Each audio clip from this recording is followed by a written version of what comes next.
Bom, no último vídeo, a gente colocou a física do player, né? Para ele cair e bater ali no chão, como a gente está vendo aqui. Então, agora nesse vídeo, a gente vai colocar alguns scripts, né? A gente vai começar a desenvolver o script do player para poder fazer a movimentação dele com as teclas do nosso teclado. Então, eu vou voltar aqui na nossa pastinha raiz, aqui na pasta de assets, tá? E vou abrir a pastinha de scripts, que a gente vai criar nosso primeiro script. Então, botão direito, Create C# Script, e vou chamar esse script de Player. Então, renomeei aqui o script, vou selecionar o nosso objeto Player e vou adicionar aqui embaixo, esperar ele compilar, né? Sempre que a gente cria um script, ele demora um pouquinho. E aqui em Add Component, eu posso buscar aqui por Player, que vai aparecer o script que eu criei, né? Ou a gente arrasta daqui para cá, também funciona. E agora eu vou abrir esse script no Visual Studio ou no editor aí que vocês estiverem utilizando. Esperar aqui um pouquinho até ele abrir. E a gente vai começar a fazer, então, uma lógica que vai ser o seguinte.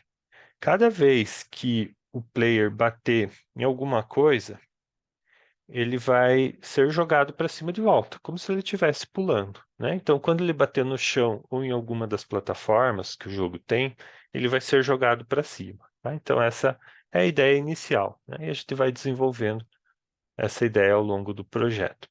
Tá? Eu vou apagar aqui esses comentários e a função start, né? Eu não vou precisar disso daqui, então já vou apagar. Vou deixar um espacinho aqui em cima. A gente vai precisar colocar algumas variáveis. Então, qual que é a lógica, né? Como eu falei, quando ele bater em algum objeto, ele vai ser jogado para cima.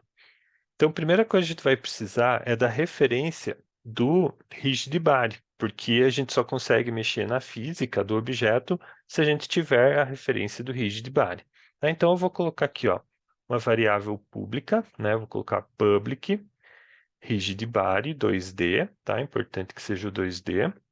Eu vou chamar de rig, como a gente já fez em outras aulas.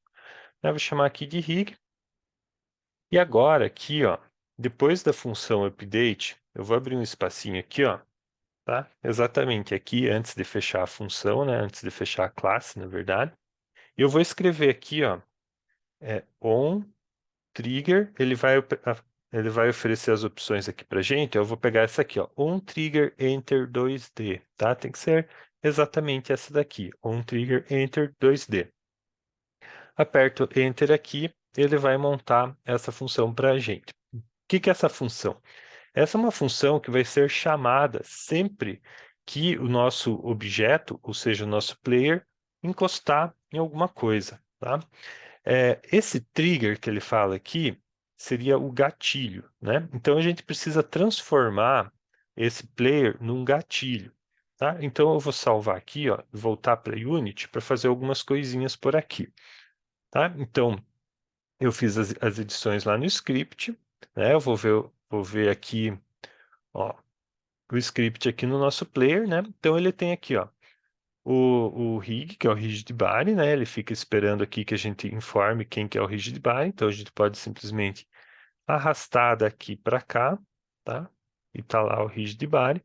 E a outra coisa que eu falei é que a gente quer que ele seja um objeto do tipo trigger. Então aqui em cima no colisor, ó, a gente vai encontrar essa opção, ó, is trigger, e a gente vai marcar, tá? Então clica aqui para marcar que ele é sim um gatilho. Para a gente testar se está funcionando, vamos fazer o seguinte, ó, eu vou vir aqui no script e vou colocar aqui, ó, print, e vou escrever aqui, ó, trigger, tá? Que eu sei que se passar por aqui, vai escrever trigger lá no console da Unity. Tá? Então vamos voltar para cá, esperar ele compilar. E eu vou abrir também o console. Então aqui em Window, tá? A gente vem aqui em General e tem aqui, ó, console, tá? Então, esse caminho, a gente clica aqui no console, ele vai abrir essa janelinha. Aí eu posso pegar aqui nessa aba e arrastar aqui para baixo e deixar ele aqui para eu poder ver, né, os prints e outras informações que devem aparecer. Então, eu vou apertar o play e vamos ver o que que acontece. Ó, o que que acontece? O que que aconteceu agora, né? Duas coisas. Ele escreveu o trigger, legal, funcionou então. Só que o objeto passou através da plataforma. Era para acontecer isso mesmo, porque se um objeto ele é trigger, ele para de ter impacto nos outros objetos. Nesse caso, a gente quer isso por quê? Porque quando ele encostar num objeto, ele não precisa bater e ficar ali, né? Nesse caso desse jogo, a gente precisa que o player receba um impulso para cima, tá? Então, está funcionando exatamente como a gente esperava. Então, eu vou voltar aqui para o nosso script. Em vez de fazer esse print trigger, eu vou fazer o seguinte. Eu vou pegar o rigid body dele, né? Que eu já tenho a referência que está aqui. E eu vou setar nesse rigid body uma velocidade para o player em Y, né? Porque X é para um lado e para o outro, Y é para cima. Tá? Então, o que que eu vou fazer aqui? Eu vou... Deixa eu só ver aqui uma coisinha que eu me perdi um pouco. Tá, vamos fazer o seguinte, ó. Então, aqui no rigid body, eu vou pegar a componente velocidade, tá? E eu vou atribuir a essa componente um novo vetor. Então, eu vou fazer aqui, ó, new vector 3.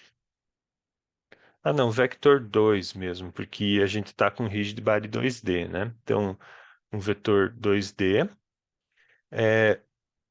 Em X, eu vou colocar zero por enquanto, tá? Porque a gente não quer que levar para um lado e para o outro. Mas em Y, eu vou colocar um valor, né? Tipo algum número aqui, um 100, 200, alguma coisa assim. Só que como eu não sei que valor é esse, tá? Isso aqui vai ser o quanto ele vai pular, né? A força do pulo. Então, o que que é melhor eu fazer? Melhor eu fazer o seguinte, ó. Eu venho aqui e declaro uma nova variável pública. Eu vou chamar, né, vai ser do tipo float, que é um número. Eu vou chamar ela de jump force, tá? Esse jump force vai ser exatamente a força do pulo, porque daí eu consigo regular a força do pulo lá pela própria Unity, né? Não preciso voltar no código. Então, esse número que eu falei aqui, que eu não sei quanto é, eu vou colocar como jump force, e daí eu regulo isso lá pela própria Unity. Então, vou salvar, né, aqui esse script que eu acabei de editar, vou voltar lá para Unity. Deixa eu voltar aqui. E agora, quando eu selecionar o player, né, a gente vai ter que definir aqui uma força do pulo para ele, né? Então, selecionei aqui o player, tá aqui, ó, jump force. Vou começar aqui com um valor de 100, né? Vamos ver quanto isso é. Talvez seja muito, talvez seja pouco, não sei. Vamos apertar play e vamos ver o que que acontece. Ó, beleza, pulou, né? Foi um pulo muito grande, né? Obviamente, a gente vai precisar diminuir aí esse valor. Vamos reduzir aqui então para 10, tá? E vamos ver. 10, um décimo daquela força, né? Ó, já está bem melhor, né? Aí depois a gente calibra, né? Talvez esteja muito alto ainda para o jogo, né? A gente pode chegar aí num valor melhor. Inclusive, a gente pode ir mexendo aqui, ó. Se eu colocar 5 aqui, ó, ele já começa a pular baixinho, né? E aí a gente pode experimentar. Vou colocar aqui um valor 8. Parece bom, tá? Quando a gente para de rodar, ó, ele volta aqui o valor para o valor que estava antes, né? O valor original. Então a gente tem que lembrar de vir aqui e atualizar novamente, tá? Então 8 eu vi que ficou bom, né? Eu vou deixar aqui como 8, tá? Então essa é a primeira parte aí do script. Na sequência a gente vai fazer a movimentação do nosso player para um lado e para o outro, tá? Então no próximo vídeo a gente continua.